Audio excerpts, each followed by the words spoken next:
Herkese merhaba. Bilkent Üniversitesi Hukukta Kariyer Kulübü olarak fakültemizin başarılı mezunlarını konuk ediyoruz.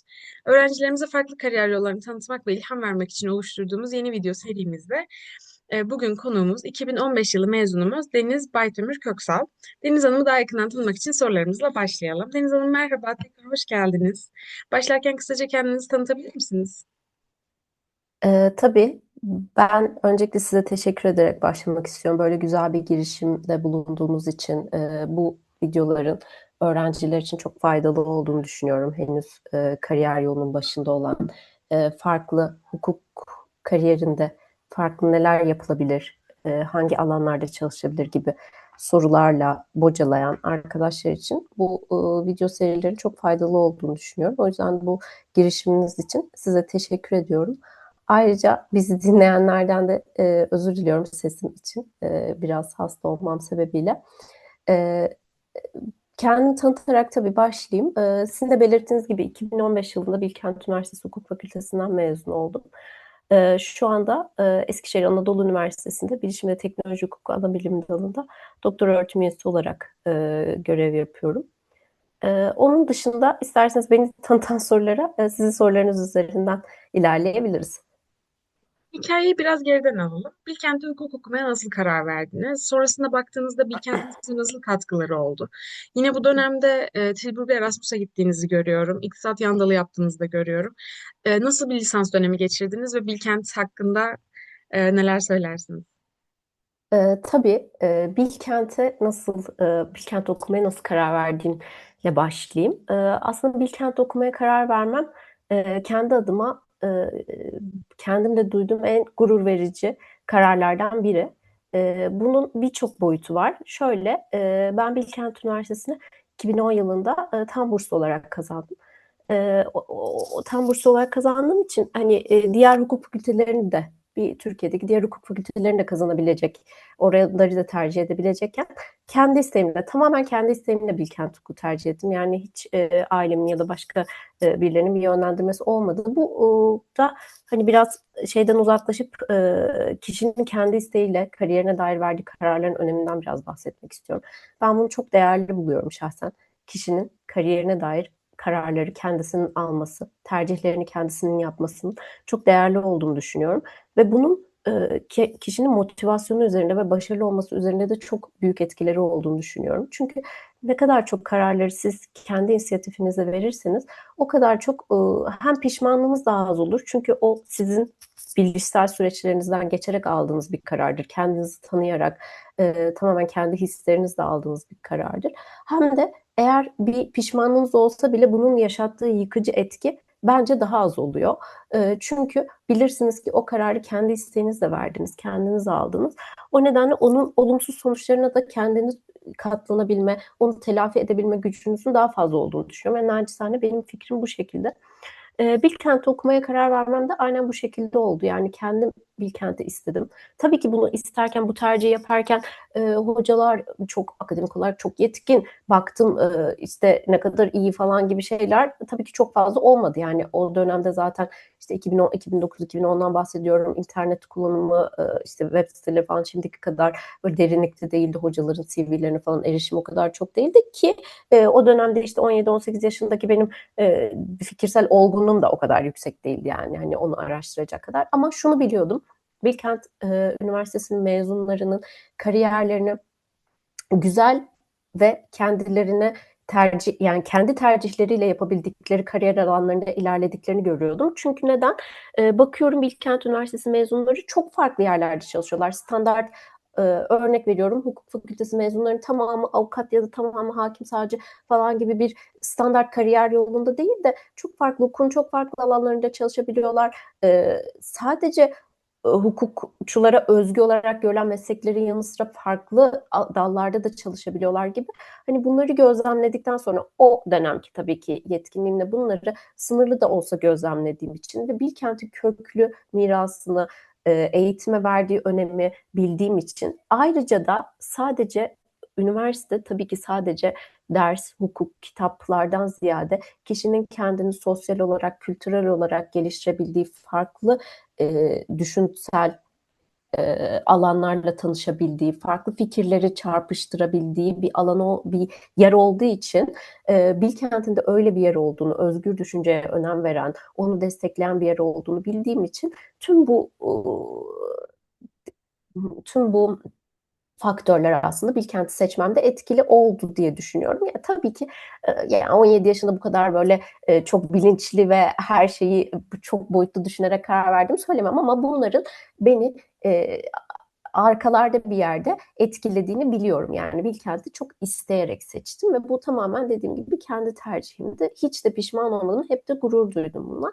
Lisans dönemi ne nasıl geçirdiğime ilişkin sorunun o kısmına gelirsek tabii yoğun bir lisans dönemi geçirdim. Ben 5 yıl okudum. Yani hazırlık okumadım ama 5 yılla tamamladım yine de. O da hem yan dal yapmamın etkisiyle hem de Erasmus bahsettiğiniz gibi Erasmus yapmamın etkisiyle.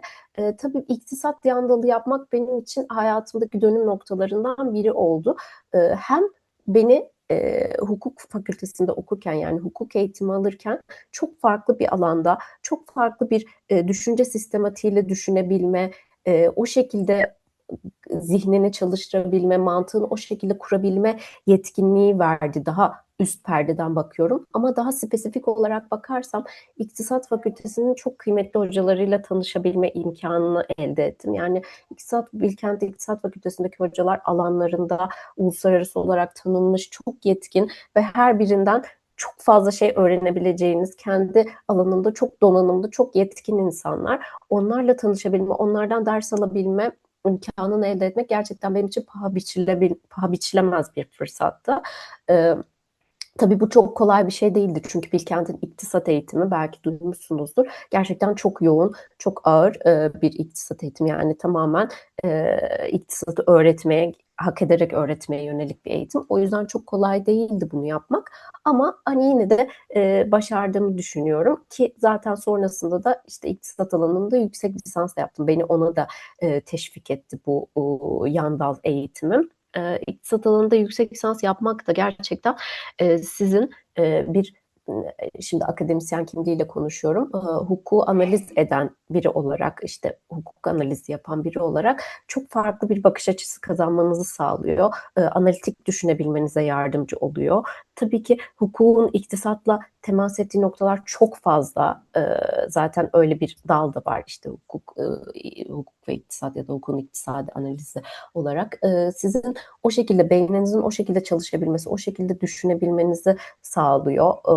Ya da en basitinden o konuda yazılmış bir makaleyi okuyup anlayabiliyorsunuz. Bu bile gerçekten çok önemli bir yetkinlik.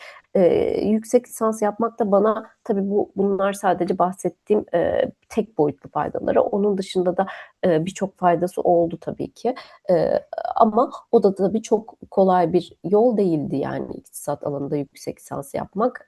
Hani burada kendimi öven bir noktadan konuştuğum anlaşılmasın kesinlikle o şekilde söylemiyorum. Ama gerçekten isteyerek yapılacak, severek yapılacak bir şey. Hiç pişman olmadım. Çok memnuniyetle yaptım. Çok severek yaptım. Ve oradaki her bir kıymetli hocayla tanışabilmek, onlardan ders alabilmek benim için çok da büyük bir şanstı.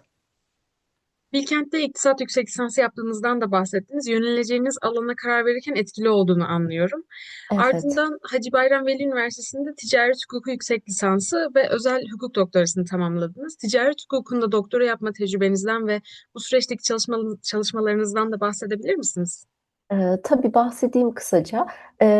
İktisat yüksek lisansın üstüne tabii orada bir yol ayrımı söz konusu oluyor. Yani bir şekilde akademik kariyer yapmak istediğimi, devam etmek istediğimi derinlerde bir yerde biliyorum. Onu istiyorum yani devam etmeyi istiyorum. Çünkü ben artık kendimi o profesyonel öğrenci olarak tanımlıyordum ta ki doktora bitene kadar. Çünkü işte ben şu anda yani 34 yaşındayım.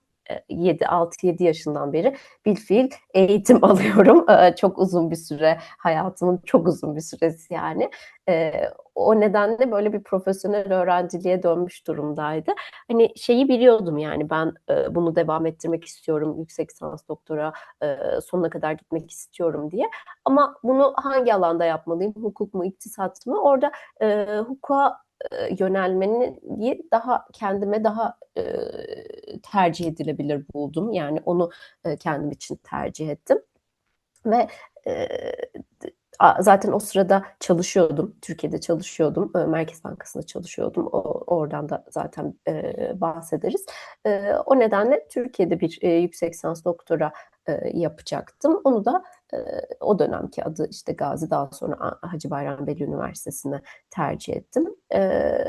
Yüksek lisans doktora tabii bunlar siz de biliyorsunuz ki zorunlu eğitimin bir parçası değil. Tıpkı üniversite eğitimi gibi. O nedenle kişinin adanmışlığının gerektirdiği çalışmalar diye düşünüyorum. Yani bunlar isteyerek yapılacak, severek yapılacak şeyler ve kesinlikle zorunlu da değil. Yani yapılması gerekmiyor. Herkesin yüksek lisans doktora yapması şart da değil. Yani herhangi bir başarılı bir hukukçu olmak için ya da avukat olmak için bunların yapılması gerekmiyor. Bunlar severek, isteyerek, zevkle yapılacak şeyler. Zaten aksi bir durum olursa da elinize yapışır, bir türlü de kurtulamazsınız ondan. O nedenle buradaki benim tecrübelerim hep olumlu tecrübeler yaşadım. Yani tabii ki hiçbir zaman süt liman değildi. Doktora zaten süt liman bir süreç olmaz yani. Ama severek yaptığım için, isteyerek yaptığım için benim adıma tırnak içinde işkenceye dönüşmedi. Örneğin ben doktorayı işte 2020 yılında başlayıp 24 yılının sonunda bitirdim. Yani 4 yıl gibi çok kısa bir sürede bitirdim aslında. Ve o sürenin bir yılında da çocuğum doğdu yani son bir senesinde. Onunla birlikte tamamladım. Orası çok gerçekten çok tabii ki zorlayıcıydı yani o çok zorlayıcı bir süreçti onunla birlikte tamamlamak ama çok da keyifli oldu yani.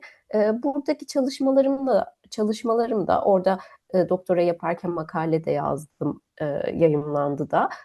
Onların hepsini ben bu alana ilgim olduğu için ve aslında biraz da o dönem mesleki olarak çalıştığım alanla birleştirebildiğim için yaptığımı düşünüyorum. Bu şekilde. Yüksek lisans ve doktora yaptığınız dönemde aynı zamanda Merkez Bankası'nda avukat olarak çalıştığınızı görüyorum. Ardından yurt dışında ve Türkiye'de finansal teknolojiler alanında özel sektörde çalıştığınızı görüyorum. Bu deneyimlerinizden de bahsedebilir misiniz?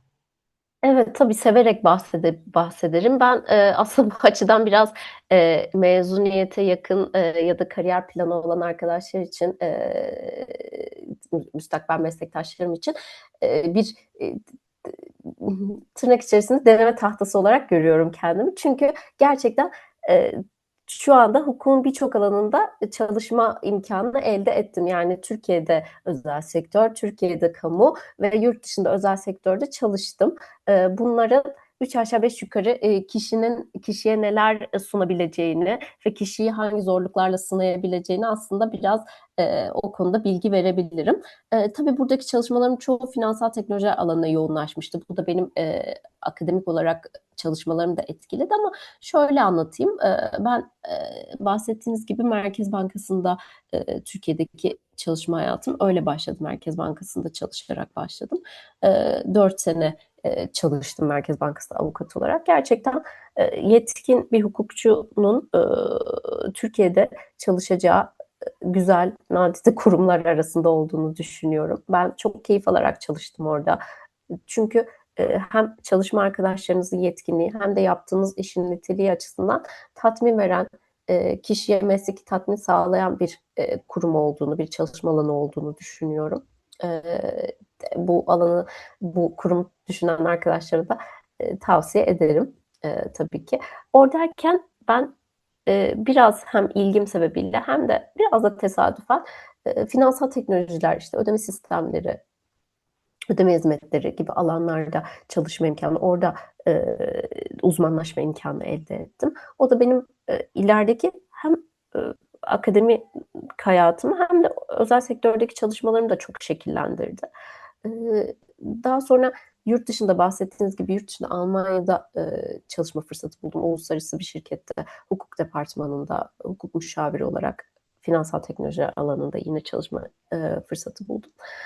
Tabii bu bahsettiğim çalışma alanları, özellikle işte yurt dışı çalışması, bunlar tabii ki kişinin tamamen yine bahsettiğim gibi, başta bahsettiğim gibi kendi istekleri, ihtiyaçlarıyla şekillenecek şeyler. Yani burada ben kişinin kendini dinlemesini ve kendini hayatta nerede görmek istiyorsa oraya göre bir tercih yapması gerektiğini düşünüyorum. Yani işte bu hype denilen işte trendler oluyor. Her alanda vardır bu. Yani en basitinden aklınıza gelebilir sizin de. İşte Facebook'un çıkaracağı para vardı, işte Libra ya da Metaverse, bir aralar çok aşırı revaçtaydı. Herkesin ağzından düşmüyordu. Şimdi ikisinde konuşan yok. Yani hayattaki tercihlerimizi de bunlara, bu tarz hype'lara bakarak yapmamalıyız diye düşünüyorum. Yani sırf bir takım çoğunluk ya da çoğunluk olduğunu gördüğümüz, sosyal medya sebebiyle çoğunluk olduğunu düşündüğümüz birileri bir takım tercihler yapıyor diye hayatı ondan ibaret saymamalıyız, ondan ibaret görmemeliyiz diye düşünüyorum. Genç meslektaşlarım için de, gerçi hani ben de çok yaşlı bir noktadan konuşmayayım tabii de, meslektaşlarım için de naçizane verebileceğim tavsiye o olur diye düşünüyorum. Yani hayat böyle standart bir çizgi ve herkesin aynı yolu yürümesi gereken bir çizgi değil diye düşünüyorum. Hukuk dediğimiz alan, yani hukuk mesleği, bir avukat olarak ya da bir hukukçu olarak yapabileceğiniz meslekler çok çeşitli. Bunu şimdiye kadar sizin yaptığınız röportajlarda da arkadaşlarımız görmüşlerdir diye düşünüyorum. Yani işte bir hukuk bürosunda sadece belli başlı davalara bakmaktan ibaret bir hukukçuluk tek yöntem değil. Ülkemiz açısından bakarsak ülkemizin çok çeşitli alanlarda hukukçuya ihtiyacı var. İşte iyi iş hukukunu bilen avukatlara da ihtiyacı var. İyi icra hukukunu bilen avukatlara da ihtiyacı var. İyi insan hakları bilen avukatlara da ihtiyacı var. Yani sadece hayat böyle işte sosyal medyada bize yansıtılan ya da neyse artık gördüğümüz küçük niş alanlardan ibaret değil. Çok çeşitli. O nedenle benim işte bu farklı farklı çalışma imkanlarım, kamu, özel sektör, Türkiye ve yurt dışı, bana aslında bunu biraz, o vizyonu kattı yani. Çünkü ben de başta o kadar fikirsel olgunlukta değildim. Yani hani hayat farklı da yaşanabilir, farklı çizgide de olabilir gibi şeylere, derinlikli düşünceye çok da fazla sahip değildim. Çünkü bu çok normal. 20 yaşında bir hukukçu olarak, yeni mezun bir avukat olarak siz belli fikirlere kanalize olabilirsiniz. Yani atıyorum işte hakim olmam gerekiyor, savcı ya da işte şu hukuk bürosunda avukat olarak girip çalışmam gerekiyor gibi. Ama işte hayat size o farklı tecrübeleri yaşama cesaretini gösterdiğinizde farklı imkanları da karşınıza çıkarabiliyor. Tabii bunlar hep böyle çok neşeli, mutlu ve sevinerek olmuyor. Tabii ki yolda çok fazla zorlukla karşılaşıyorsunuz. Çok zorlanıyorsunuz. Çok fazla yapamayacağınızı düşünüyorsunuz. Kendi adıma söylüyorum. Ben çok fazla düşündüm. Hayır, olmayacak, işte değiştiriyorum kariyerimi, başka yere geçeceğim. Olmayacak. Hayır, eskisi mi daha iyiydi? Orada mı yapmalıydım? Burada bu şeyleri çok fazla yaşadım ama işte orada da hep durup kendinizi dinleyip ben ne yapmak istiyorum? Aslında bundan vazgeçerken neyi hedefliyorum ve neyi başarmak istiyorum? İşte 45-50 yaşıma geldiğimde, ki bunlar çok uzak yaşlar değil, o zaman kendimi ne yaparken bulmak istiyorum? Ben şu anda eforumu neye sarf ediyorum diye düşününce, biraz da böyle kendinize yukarıdan bakabilince daha aslında sağlıklı bir karar verebiliyorsunuz diye düşünüyorum. İşte bana bu farklı alanlarda çalışma deneyimlerim bu içgörüyü kattı diyebilirim.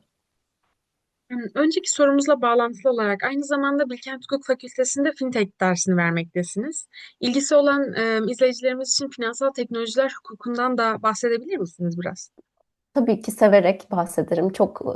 Konuşmayı çok sevdiğim bir alan tabii ki bu benim.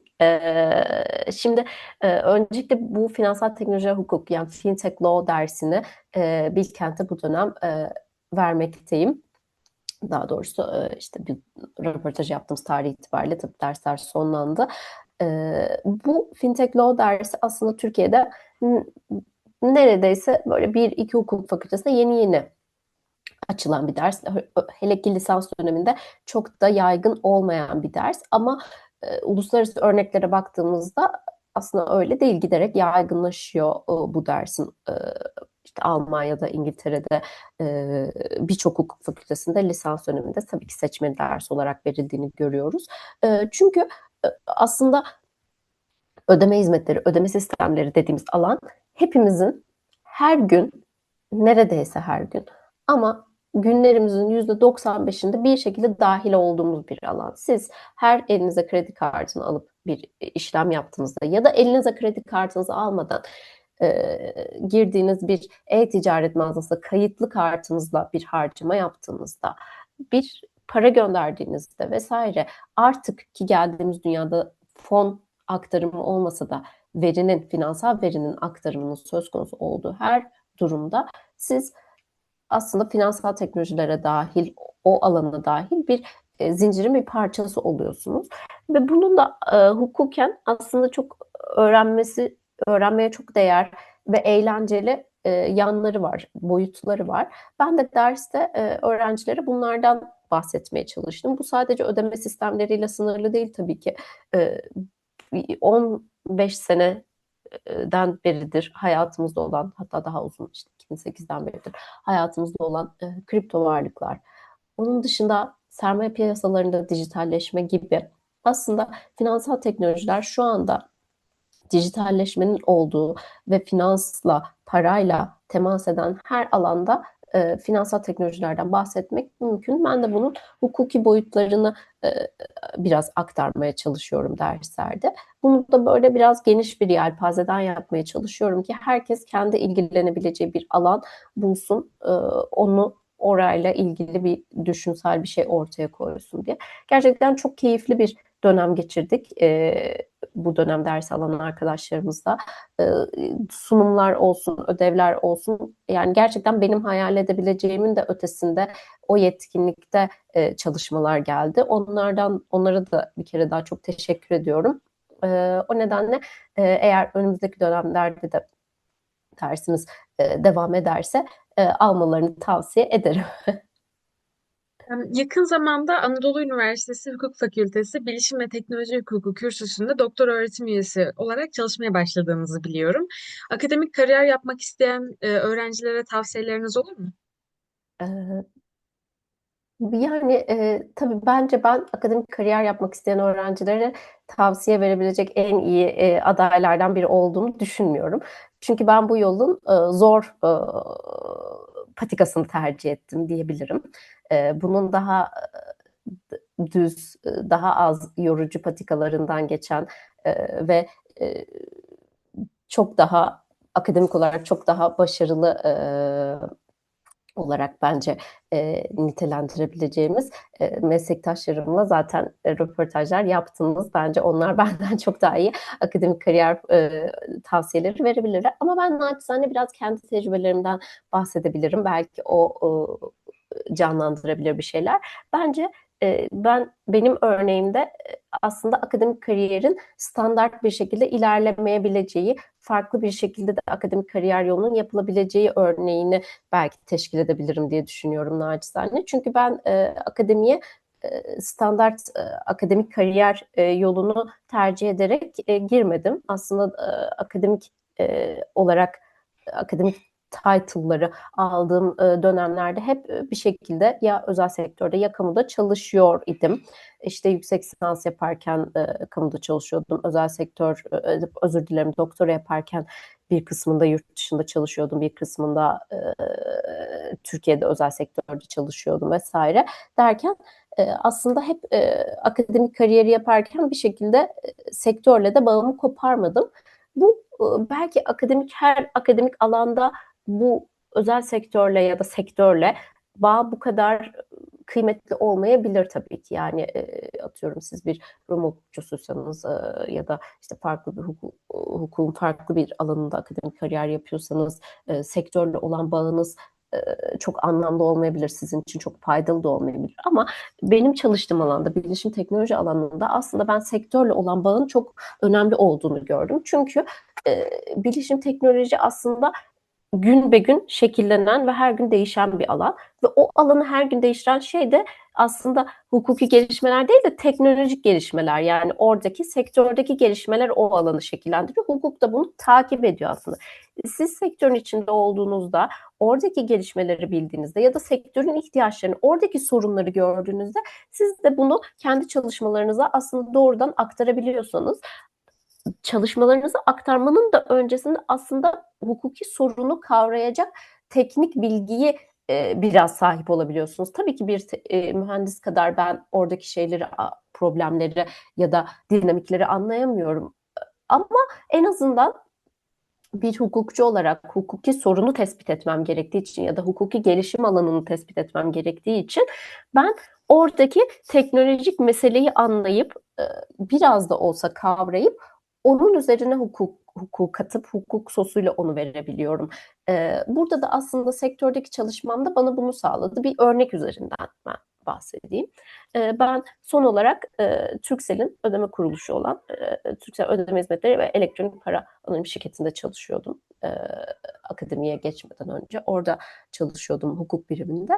Çok da güzel, çok da keyifli bir çalışma ortamıydı. Yine öneririm arkadaşlarımıza hem Turkcell'i hem de Paysel'i bu alanda çalışmayı düşünen arkadaşlarımız için.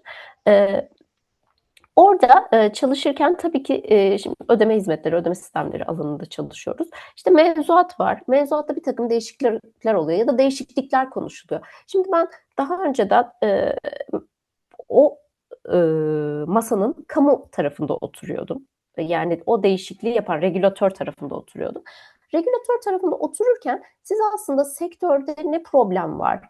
Siz bu değişikliği yaptığınızda sektör açıkçası nasıl etkilenir tam olarak? Onların iş yapış şekillerinde ne değişir? Nasıl olumlu mu, olumsuz mu, ne kadar olumlu, ne kadar olumsuz etkilenir? Bunu kalibre edebilme yetkinliğiniz çok da fazla olmuyor. Çünkü sektör dinamiklerine her zaman çok derinlemesine hakim olamayabiliyorsunuz. Yani her şirketin çalışma şekli farklı oluyor. Siz sektördeki bazı bilgilere siz regülatör olarak çok erişemeyebiliyorsunuz vesaire. Aslında siz orada biraz daha soyut bir şekilde düzenleme yapmaya çalışıyorsunuz. Hani etki analizini falan tabii biraz yapabilirsiniz ama o ne kadar yaparsanız yapın bir doğrudan sektörü çarkının iç dişlisi olmayınca onu tam kavrayamayabiliyorsunuz. Ama sektörde çalışınca işte siz o yeni düzenleme size ne getirecek, ne götürecek, sizin hangi iş yapış şekillerinizi değiştirecek ya da aslında belli başlı şiarlarla yapılmış belli başlı amaçlarla yapılmış sektörel düzenleme sizi aslında ne kadar olumsuz etkileyecek onu kalibre edebiliyorsunuz ve bunu görebildiğiniz yani bu iki tarafı da gördükten sonra aslında hukuki analiz kabiliyetimin buna göre şekillendiğini ve bu aslında sektör tecrübesinin özellikle bilişim teknoloji alanında beni yetiştirdiğini düşünüyorum. O nedenle kıymetli buluyorum yani oradaki birikimi. Ama dediğim gibi bu akademik kariyer için standart, ideal bir yol tabii ki değil. Yani akademik kariyerin ideal yolu bu değil. Çünkü bu aynı zamanda sizden neyi götürüyor? Tabii bu olumlu şeyleri var ama neyi götürüyor sizden? Tabii ki sizin çok daha az zamanınız oluyor. İşte bir akademisyenin gün içerisinde akademik olarak düşündüğü, fikirsel bir ürün, meyve verdiği dönemlerde siz ne yapıyorsunuz? Çalışıyor oluyorsunuz bir yerde. Bir akademisyen için aslında çok etkin bir etkin bir yöntem değil bu. Sizin akademik üretkenliğinizi çok azaltıyor. Sizin işte bir eser ortaya koymanızı, makaledir, bir sempozyum, konferans ne derseniz deyin yani akademik üretkenliğinizi çok olumlu etkilediğini söyleyemem. Bir de tabii ki daha fazla çaba göstermeniz gerekiyor. Yani sizin işte gecelerinizden taviz vermeniz ya da hafta sonlarınızdan taviz verip o dönemlerde bir şeyler üretmeye, bir şeyler yaratmaya çalışmanız gerekiyor. Birçok tabii olumsuz tarafı da var. Hani bu akademik kariyer için dediğim gibi ideal bir yol değil ama böyle bir yolda mümkün. Yani arkadaşlarımız, meslektaşlarım her zaman şunun bilincinde olsunlar bence. Bu çok kıymetli diye düşünüyorum. Yani seçtikleri kariyer yoluna hiçbir zaman mahkum değiller. Her zaman onu değiştirebilirler. Özellikle Bilkent Üniversitesi Hukuk Fakültesinden mezun bir öğrencinin, bir hukukçunun yapamayacağı bence hiçbir hukuk dalı, hiçbir hukukun herhangi bir dalı yok diye düşünüyorum. Hepsini hak ediyorlar. Düşünebildikleri her alanda çalışmayı hak ediyorlar. Düşünebildikleri her hukuk bürosunda, her işte üniversite başvuracakları yüksek lisans üniversitelerinde okumayı hak ediyorlar. Hepsini Bilkent Hukuk mezunu biri hak eder. O nedenle onlar da umarım hak ettiklerini düşünerek o hissiyatla başvurularını yapıyorlardır. O hissiyatla kendi kariyer yollarını tercih ediyorlardır. Peki sizin gibi hukukun çok da tipik olmayan bir alanında çalışmak isteyen veya yurt dışında bu alanda çalışma düşüncesi olan arkadaşlarımıza tavsiyeleriniz olur mu? Tabii olur. Yani, hukukun çok da tipik olmayan alanları aslında son dönemlerde, giderek yükselişte diye düşünüyorum. Bu aslında biraz şeye benzetiyorum bunu. Örneğin, işte, rekabet hukukuna bakalım. Rekabet hukuku, işte, bundan 25-30 yıl öncesinde hukukun çok da tipik olmayan bir alanıydı belki ama şu anda aslında, bayağı tipik bir hukuk dalı hâline geldi. Bazı üniversitelerde, işte, zorunlu olarak da rekabet hukuku dersi veriliyor, vs. O nedenle hukukun aslında tipik olmayan alanları, çok değişkenlik gösterebiliyor. Özellikle teknoloji dediğimiz alan artık, yani, bizim hayatımızın ayrılmaz bir parçası. Yani biz teknolojiyle yaşıyoruz artık. Bunun, bilincindeyiz ve hiçbir zaman hayatımızdan gitmeyecek ve aslında belki öyle ayrı bir, ana bilim dalı olarak, varlığını tartışabiliriz tabii ki bilişim teknoloji hukukunu ama şunu biliyoruz ki teknoloji hayatımızda olacak ve teknoloji hayatımızda olduğu için bu teknolojik gelişmelere hukukun nasıl cevap vereceği, nasıl, daha etkin bir, işte, atıyorum koruma mekanizması ya da etkin işleme mekanizması tesisi için altyapıyı nasıl sunacağı hukukun elinde ve bunu yapabilmek için de hukukçuların bu alanları biraz kafa yorması, biraz anlaması gerekiyor. Ben tabii daha yolun başındayım. Ben de hâlâ, hepsini, tabii ki kavramış değilim. O büyük bütünün içerisinde çok küçük bir parçasını belki biliyorum, bilmeye çalışıyorum ama bu hukukun çok tipik olmayan alanlarında çalışmak isteyen arkadaşlara benim vereceğim en önemli tavsiye go for it. Bunlar, yani, burada tırnak içinde statükocu düşünceler, kişiyi bence, sadece engeller. Çok böyle sabit fikirli olmamak gerekir. Hukukun tipik olmayan alanları, değişir. Ha, bu, 5 yıl içerisinde olmaz belki ama, daha uzun sürede bu tipik olmayan alanlar, tipik alanlar hâline gelecektir diye düşünüyorum. Teknoloji hukuku, bilişim teknoloji hukuku da bunlardan biri diye düşünüyorum nacizane. Burada tabii benim düşüncelerimi destekleyen şey, bu alandaki uluslararası örneklere bakıyor olmam. Çünkü, işte, bizim, ülkemizde bilişim teknoloji hukuku alanında, profesörlerin sayısı belki, işte, 1'i 2'yi, geçmez. Benim aklıma gelen, şimdi bir isim var, ama, eminim, çok daha fazla yakın zamanda olacaktır. Ama uluslararası örneklere baktığımızda, bundan, işte, 5-10 sene önce de, profesörlüğünü bu alanda almış hocaları biliyoruz, tanıyoruz. Çok daha uzun süredir bu alanda çalışmış hocalar olduğunu biliyoruz. O yüzden, hani, bunun, önü açık. Buradaki, en önemli tavsiye de dediğim gibi verebileceğim en nacizane tavsiye, burada cesaret etmekten geri durmamaları. Eee Yurt dışında, çalışmayla ilgili olarak da, tabii o çok yurt dışında çalışma meselesi, işte, bu az önce bahsettiğim bu hype, tabii öyle görülmemesi gerektiğini düşünüyorum. Yani yurt dışında yaşamak, çalışmak bunlar, kişinin kendisini tanıyarak ve kendi ihtiyaçlarına göre verecekleri kararlardır diye düşünüyorum. Yani kimse bunu yapmak zorunda değil. Kimse, hiçbir hukuk mezunu yurt dışında çalışmak zorunda değil, ya da en iyisi o değil. Orada yaşamak bir gül bahçesi değil, ya da, tam tersi de doğru değil yani. O nedenle, hani, burada, yurt dışında çalışmak noktasında bu tabii ki çok kıymetli bir tecrübe. Çünkü, oradaki dinamiklere hâkim olmak, farklı bir, iş yapış şeklini görmek, gözlemlemek, sadece onların farklı iş disiplinlerini görmek bile, kişinin mesleki hayatında çok önemli etkisi oluyor tabii ki ama bu öncelikle kişinin kendisini tanıyarak vermesi gereken bir karar. Yani onu bir belirtmem gerekiyor. Yani ona göre olmalı, onun istediği bir şey olmalı. Ha bu olduktan sonra yani kişinin istediği bir şey olduktan sonra ya da en azından tecrübe etmeyi istediği bir şey olduktan sonra burada vereceğim nacizane tavsiye şu olur. Buradaki uluslararası çalışma ve düzenlemelere biraz aşina olmak gerekiyor.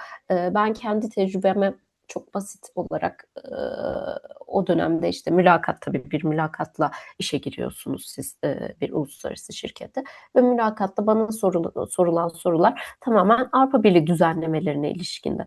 Avrupa Birliği düzenlemelerine birazcık hakim olmak gerekiyor ki orada tabii ki sizin oralı bir hukukçu kadar hakim olmanız gerekmiyor ama bir Türk hukukçunun bilgisini kıymetli bulup onun bir aset olarak orada yaratacağı etkilerden biri de sizin tabii o düzenlemelere de 3 aşağı 5 yukarı hakim oluyor olmanız.